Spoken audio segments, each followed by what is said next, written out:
Hola, soy Javier Islas y quiero mostrarles el proceso que fue riguear esta espada mecha futurista.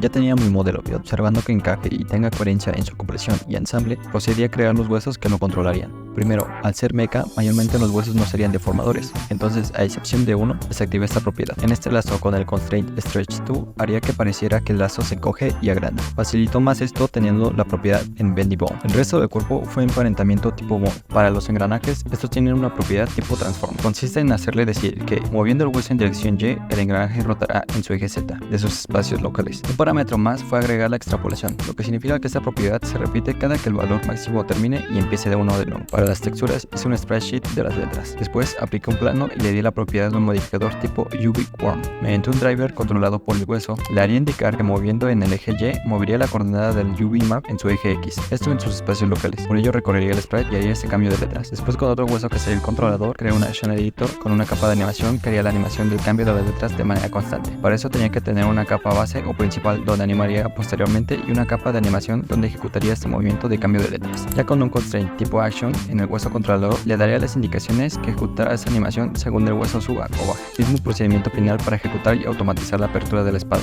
y lograr concluir el proyecto. Puedes descargar el rig completo en el link que te dejo abajo. Soy Javier Islas y te invito a seguirme en mis redes por si gustas echar un vistazo a mis futuros y viejos proyectos. Eso es todo. Gracias.